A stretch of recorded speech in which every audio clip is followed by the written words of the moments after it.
Should you get a set of camera lens protectors? The short answer is no. Your camera lenses are much tougher than you think. The long answer is maybe, and it's only maybe if you're going commando with your device. Honestly, camera lens protectors would be the equivalent of putting on a bulletproof vest on every day because you're afraid of getting shot. But this comparison would be unfair to a bulletproof vest because I'm implying that camera lens protectors offer substantial protection for your camera lenses. They don't. Now, if my clever analogies weren't enough, here's 4 reasons why you don't need them. First reason is that the lenses on your camera are incredibly scratch resistant. Incredibly! The second is that the lenses on your camera are actually quite impact resistant. Third one is that your iPhone case is probably going to offer all the protection you'll need. And the fourth thing is that your photos are going to look a little worse with a camera lens protector on it. Need the proof and the details? Keep watching.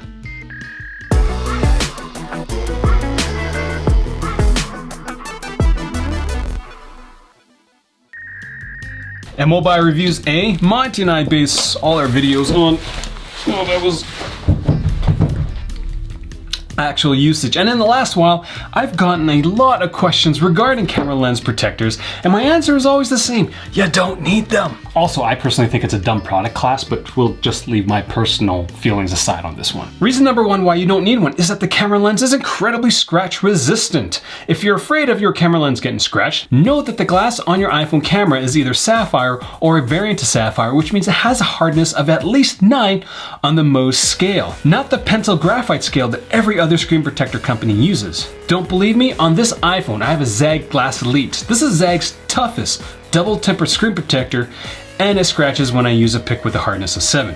On the camera lens on the iPhone 11, bagel, nothing. In fact, I can use the 9H hardness pick and still nothing will happen. If I use the 9H hardness pick on the Zag screen protector, well, that's terrible, and there goes $60. Now on this iPhone 11 Pro Max, I've got Zag's camera lens protectors. Watch how easily the tiny lens protectors scratch. These scratches are going to make for some amazing photos with Monty in it. Reason number 2 is that your camera lenses aren't going to shatter if you drop it. Sapphire has amazing scratch resistance, but only above average impact resistance. I've reviewed one of the very few Sapphire screen protectors available for your iPhone. The shell is Sapphire X, and nothing that I had could really scratch it, but it does break at 80 centimeters when I drop my 200 gram steel ball Bertha onto it. The best glass that I've tested breaks at 108 centimeters. Decent glass breaks between 80 and 95, normal tempered glass between 50 and 80, and anything below 50 is going to cost you like $4, and it's going to come in a brown box. Now the chances that you're going to drop your iPhone in a manner that one of these tiny glass lenses is going to land on something that's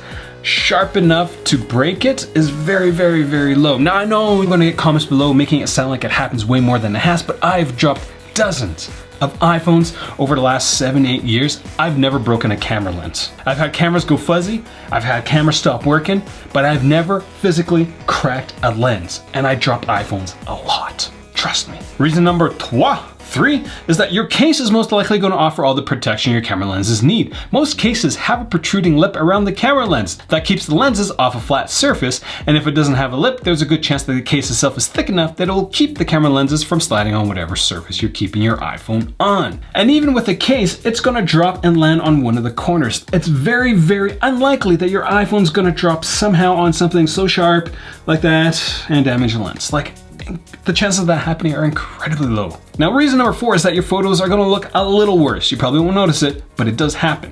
Most screen protectors tout the fact they have a clarity value of in the low 90s. Some companies will say it's in the high 90s, but they're only talking about the glass. Screen protectors come in about 5-6 different layers. There's a glue, there's a film, there's more glue, there's actual glass, and then there's the coatings. Here's a screen protector that has 93% clarity, and look at the difference on the iPad. See the difference? It's incredibly noticeable. Now imagine what that would do to your photos. You won't notice it, but imagine if I was to cut one of these lenses in half and take a photo with it, how once I would be just a little hazier over the other side. Maybe I will do it. It'll kind of depend on if I can cut the screen protectors in half. Maybe that's for a video later on. So those are the 4 reasons why you don't need a camera lens protector. The only time I think that you might need it is the wrong word. The only time that I think you might want to use it, no, that's not right either. Now, the only time you should get the superfluous product is if you have the extra money and you are planning on going commando with your iPhone or using a skin with it. But honestly, if that was the case, you're going commando, you've got a tiny skin on it, you're going to be more concerned about everything else getting scratched instead of the camera lens protector. But But if you do need to get one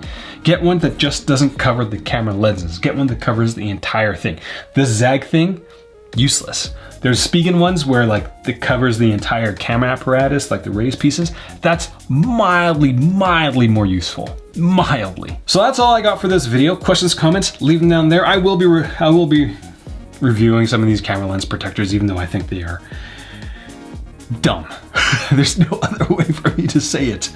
But because you guys asked for it, I'm a product reviewer. This is what I do, so I'm going to review them to find out which one is best, despite my reservations for that product class group. Questions, comments, leave them down there. This is one of the videos. I think this is video 57, 56 in my isolation video series. We are approaching the halfway mark, and there's a good chance I might take a break for a couple of days just to recharge and to get some content ready for the next few days, because I've been having a hard time getting them out at noon. If you guys have noticed, you guys probably have. But that's kind of all I got. There's a good chance that next time you see Monty, he's going to have a haircut. Go. Thanks for watching. No, I don't own a bulletproof vest. This is just a weighted plate carrier for when I drink the CrossFit Kool-Aid and everyone's like, you need to buy a weighted vest. So I did. It's a little tight. Apparently I gained some weight during this isolation period. I wonder why. Oh, I can't bend over. This is terrible. Like this, I wear this like once a week, so I'm not completely unaware of how heavy it is, but trying to do a video with this thing on, like I didn't realize how much I breathe when I do these videos.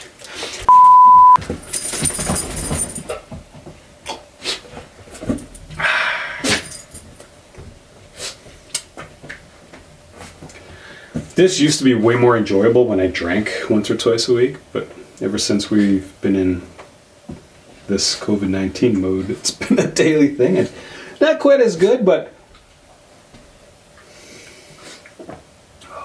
still pretty good. This is just straight up Jack. It's not cool. There's nothing in it. Just straight up Jack. I love Jack.